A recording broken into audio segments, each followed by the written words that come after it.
you can see from the title, this video is going to be a little bit different than the crafting DIY bullet journal videos that I normally do. But since I'm turning 24 in October, I thought I'd just sit down and share some life lessons that I learned in my early 20s. It's honestly just something that I wanted to do in terms of being able to self-reflect. I feel like I've done a lot of growing, especially since I graduated from college, and I just wanted to compile some of my thoughts. So here are 24 things that I learned before I turned 24. So I kind of split them up into different categories just so that they would flow a little bit better.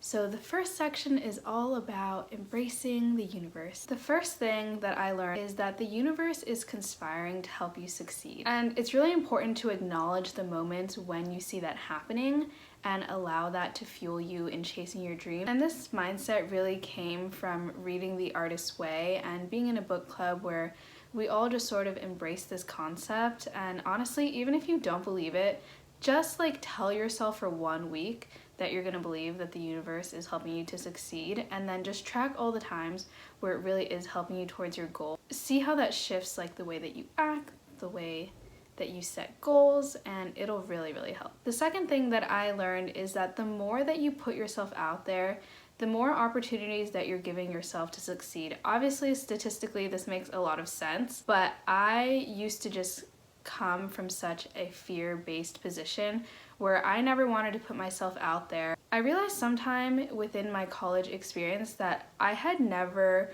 really done anything where I wasn't sure if I was going to do well. So basically, I just stopped myself from a lot of opportunities because I was afraid to fail. But I think that fear-based mindset is really holding you back. And honestly, if you're putting yourself out there because you're doing things that you love, then there really are no negative consequences. And you're definitely going to face more rejection, but you're also going to get a lot more opportunities to succeed. The third thing that I've learned that has allowed me to become a lot more zen and have more inner peace and find more happiness is just to let go of the things that you can't control and just focus on doing the best that you can. This one used to weigh me down so much just because I am a huge empath and I always care really deeply about what other people think or how they might react, but the truth is that you really can't control that, and by obsessing over what someone might react, it's just gonna waste a lot of time, because at the end of the day, like, no matter what you do in any situation, someone can still be upset. Just acknowledging that you can't control how people think or how they react will allow you to just figure out what's the best thing for you to do in your situation, and then just be okay with whatever happened. I think this is also super useful when people are being super negative, because you could just be negative back or just be upset that they're negative, but at the end of the day, like, they're choosing to let that energy out, and so you can just choose not to accept it. The next section of advice is about responding to negativity, which is very related, but I feel like this is such a huge aspect of our lives because there are always going to be negative people, there's always going to be negativity in the news. It's just inevitable, but the way that you respond to it is really going to affect how you live your life. When you respond to negativity with more negativity, it obviously just creates more negativity, which seems so obvious, but it's something that I really had to think about. Someone is being so negative towards me and I'm responding negatively, and that's just creating more negativity, versus if I just didn't let it affect me, then that negativity stops right there and I can just continue on with my life. Again, these seem so hippy dippy, but honestly, once you learn these things and internalize them, it honestly makes your spirit so much lighter. The next thing that I learned is something that I literally did not really learn until this year, which is that your own self-doubt is preventing you from 99% of the things that you're actually capable of doing. It's always good to have a little bit of doubt and not be super egotistical, but for me, I was always just saying there's no way I can possibly accomplish this, who am I to think that I could go and achieve this thing. I've just realized that anytime I've ever said that I wanted to do something, my friends and family have been so supportive of me and they've truly believed in me. And I think in high school, people definitely saw me as someone that worked really hard and could achieve a lot of things, but I just never fully believed that in myself, and I feel like I wasted so much potential just having that self-doubt and just dreading the possibility of failure. So the next section is all about relationships, in terms of friendships, in terms of family, in terms of love and dating or whatever. One of the things that I only recently realized through therapy is that you can have a toxic relationship with someone who on the surface doesn't seem toxic or truly isn't like a toxic person, but just sort of like the dynamics that you have with each other can lead to a toxic situation. This was really important for me to learn. First, in order to kind of forgive the people that have been toxic to me in my life and realize that that doesn't make them a horrible person. It's just that certain dynamics don't work out. And I think more so than allowing that to be a reason to forgive someone or to dismiss their actions, it actually allows you to acknowledge when you're in a toxic relationship, because I think oftentimes people are like, oh, well, this person is so kind and they're generally really nice and they usually don't act this way, so maybe it's just something that I did or the way that I'm acting. But it's really not, it's just the dynamics might be toxic. And then once you realize that, you can kind of piece out of that friendship. I've also learned that having a supportive group of friends will just make all aspects of life so much better. I mean, obviously, what a concept. Friendship is important. I don't think everyone necessarily thinks this though. I think some people are so focused on their career and what they want to accomplish that they often forget about friendships. But to me, if I don't have meaningful friendships in my life, then like everything that I'm working for doesn't really matter. It's something that I really had to remind myself as I continue to work towards a career or work towards long-term goals. I think just keeping friendships top of mind is super important. And very related to this is just that surrounding yourself with positive and warm people will increase your life happiness dramatically. One of my best friends from college just moved back to the city and we've been hanging out a ton, and she's just one of the most positive and thoughtful people that I've met, and it truly just reminds me that I want to also emanate that positivity and that thoughtfulness and level of caring for other people. It just affirms that there are good people in the world, and I think that helps me not be so cynical about the state of our society. The next couple of lessons I've learned are more about family dynamics. I moved back home for a little bit after I graduated from college. It really became so clear to me that we are all products of our parents and the people that raised us. If you haven't already, I would say just kind of pay attention to how your parents are and maybe how that's influenced how you are and whether or not you like it, whether or not you want to continue that action, pass it down to generations, or if you want that action and type of behavior to stop with you. The next lesson that I have learned is that being a child of immigrants, which FYI, we are all children of immigrants in America unless you are Native American, but especially immigrants from non-Western countries, come with a lot of unique cultural complexities and intergenerational complexities that sometimes make things a little bit harder. My family background and where we come from has influenced a lot of the way that my parents raised me, and some of the things that I was resentful for or I didn't understand make a lot more sense now. Okay, this next one is super important. It's one that I am constantly still learning, and it has to do with male friendship. So growing up, I never really had male friends. Like through high school, I was still super awkward, barely talked to guys. And then in college, I kind of had some guy friends that were decently close to me, but the one big freaking lesson that I had to learn is that women are not responsible for men's emotional labor or anyone else's emotional labor. At the end of the day, everyone is responsible for their own emotions, but I just point this out because the way that our society is, it conditions men to not talk about their feelings, especially with other men. So sometimes the only way they'll feel comfortable is if they're able to talk about it with women, and me being the empath that I am, this has been an issue for me where I invest all of my energy into helping someone through their emotions, and it's not my freaking job, and it's not any woman's job. I think for a long time I just felt so special that a guy would confide in me and share everything with me that he's not comfortable sharing with other people. And I don't think men do it on purpose, but this feeling of being special is actually just being the only one burdened with this man's thoughts, because he literally doesn't share it with anyone else. Versus I think a lot of women might have male friends that they confide their emotions to and what they're going through, but I think the difference is that most women have a larger circle of female friends that they also talk to, so it's not just up to this one specific person to help them through their issues. Long, rambly point, but essentially women are not responsible for anyone else's emotional labor, even though that is what society teaches us. Next section is all about self-love. The first one is that literally every single person should go to therapy.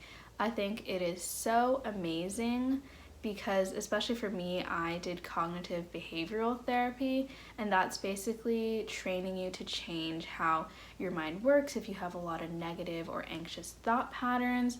And I just think that we, as a society, are not taught to cope with our emotions or our thoughts. And therapy just teaches you how to do that. It's literally just like giving you more tools in your toolbox. For me, when someone that is an authority figure that has a lot of scientific data to back what they're saying, I'm more willing to listen to them rather than my friends, even if they're telling me the same things and giving me the same great advice. And I honestly feel like I am in the happiest place that I have been probably since like at least college, because I did not like college, and probably high school too. I just feel a lot more aligned with the world. So the next one related to therapy is about anxiety and learning to deal with it, learning coping mechanisms, learning how to quiet those anxious thoughts is going to help you be so much happier. I think especially in college is when my anxiety started to ramp up, but I never really acknowledged it, and I always just thought my thoughts of being like, oh, I'm not good enough, or I need to work harder, or like all this stuff was legitimate and it was just necessary to push me to do better. But once I realized it was just my anxiety talking, then it actually let me not be so mean to myself, which actually allowed me to do more in life. Another lesson that I've learned, particularly from Brené Brown, which if you haven't seen her TED Talks about vulnerability, you definitely should watch them. I've really learned that being vulnerable is honestly one of the most difficult things you can do and one of the bravest things that you can do. As difficult as it is extremely rewarding. Even though I like to get to know people really deeply, I have a hard time being vulnerable with people, and I think that's held me back a lot from a lot of things, especially in terms of receiving love from other people, receiving help from other people. Being vulnerable is not a sign of weakness, it's actually a huge sign of strength, and it's really difficult to do. So if you are able to get yourself to a place where you're vulnerable with people, then you should be really proud of yourself. The other huge important lesson that I've learned is to reframe my statements from I should do this to I want to do this, because I feel like I spend so much time feeling so much external pressure, whether that be real or imagined, of what I should be doing or where my life should be. Whereas in reality, there is no formula or there are no like set guidelines for what your life needs to be.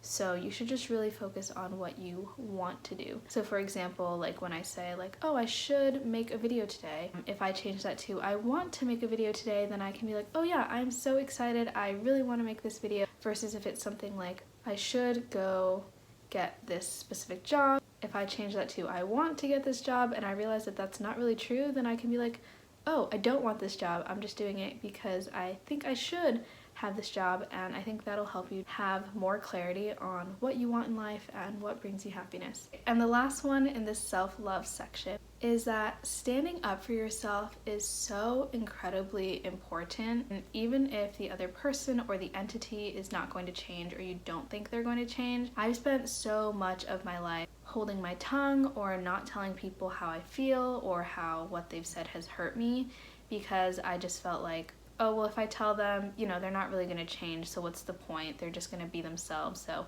why put myself in this situation where I'm vulnerable with them and then they just reject my feelings? But I definitely learned in therapy that Just the act of standing up for yourself and saying how you feel can be so empowering. It really doesn't matter what the other person says. If they react kindly, then that's like obviously best case scenario, but if they respond negatively, that has nothing to do with you, and it just serves to tell you that you should not be continuing a relationship with this person because they don't respect you and they don't respect you standing up for yourself. But as long as you can stand up for yourself and give yourself that self-respect, then that's all that matters. The next section is about career. This is pretty short because as much as I care about my career, it's like not the most important thing in life. The first one is that hard work and consistency is going to get you a lot farther than pure talent. I think this is one that I've learned recently because I feel like I made so many excuses of saying like, oh, I'm not talented enough, there's no point in trying, there's always someone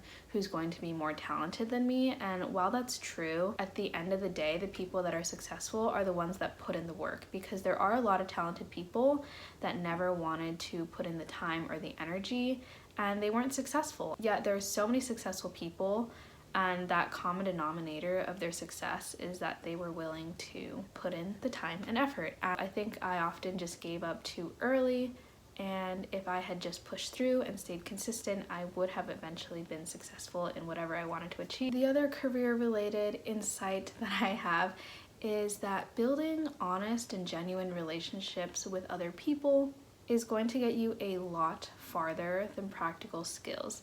Because at the end of the day, people want to work with people that they can relate to, that they want to have around, and people that they can trust. Because people can be taught anything. A skill is not like inherently only given to certain really awesome people. So I think that that's something that I didn't learn until like college.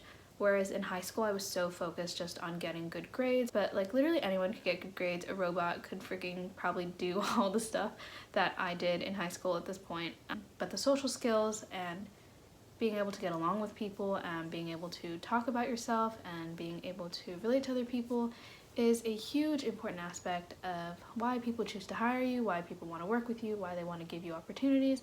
So building those social skills, I think, actually gets you a lot farther. The next section is about social change. I was seriously not really aware of social issues in high school, and I kind of learned about them through like Tumblr, through like the Vlogbrothers, through Twitter.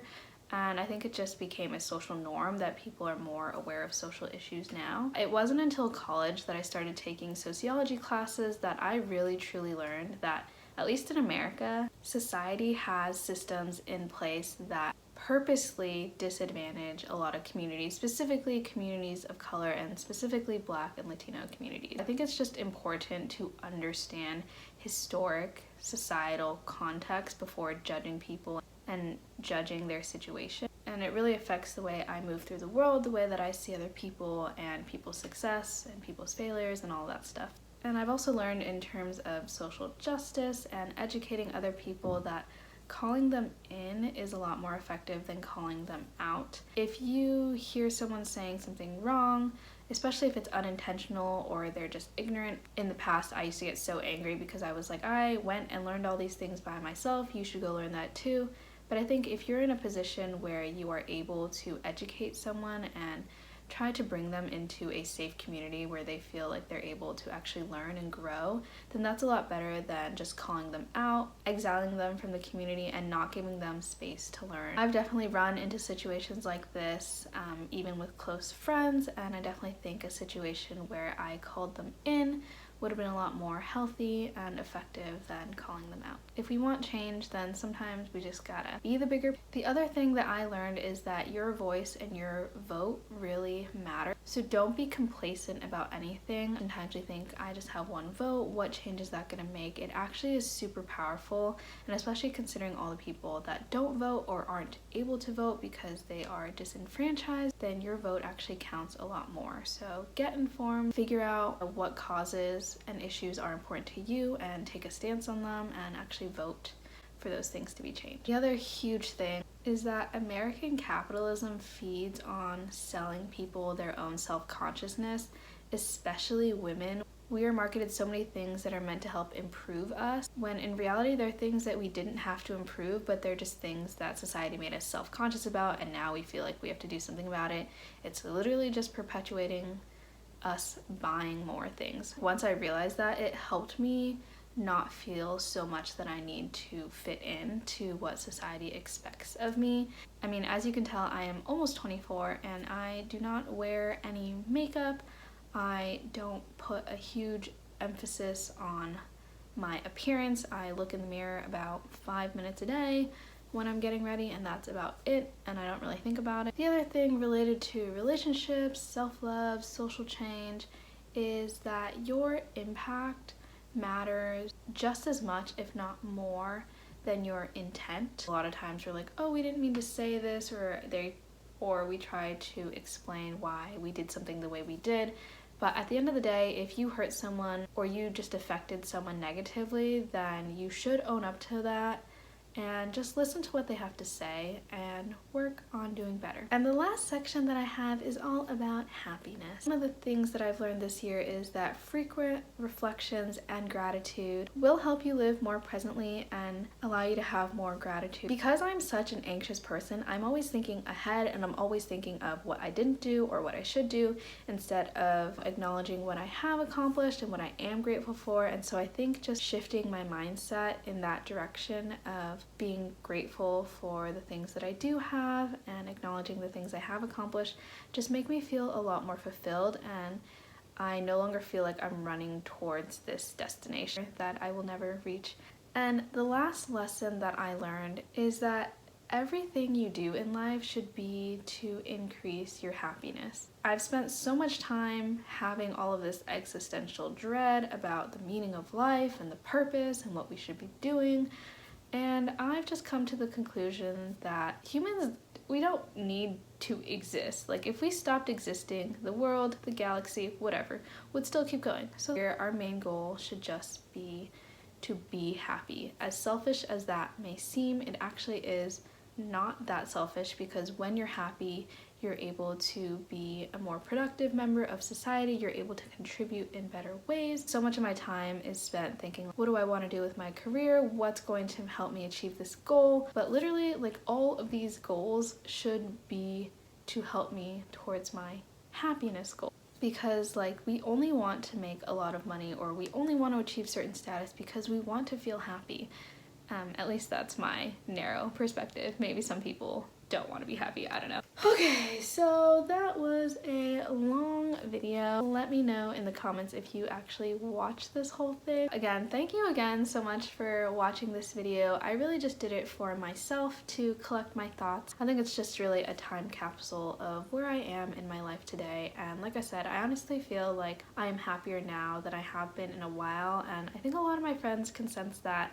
And a lot of that comes from a lot of the lessons that I learned that I've shared with you. Whether or not you are in your 20s, if you're still in middle school, high school, college, graduated, whatever stage in life you are, I feel like these are super relevant and always going to be really important. So yes, let me know in the comments below what lessons you've learned in life that you feel like are really important and really shaped who you are today and help shape, you know, your daily activities. I would love to know. I know this is kind of a departure from my regular content, but I really want to be able to branch out into more than just bullet journal videos. I definitely want my channel to be very crafting focused, but I also want to be able to just sit down and talk. I was thinking maybe I could do like a get crafty with me rather than like a get ready with me. Stay tuned for my next videos. I'm definitely going to have a lot more bullet journal content, a lot more crafting content, and finally my room makeover tour sometime in October, I'm hoping. Make sure to subscribe, hit that notification bell so that you can be part of the notification squad. I don't know why I said that. Leave a like, leave a comment below, and check out my other videos, and I will see you next time.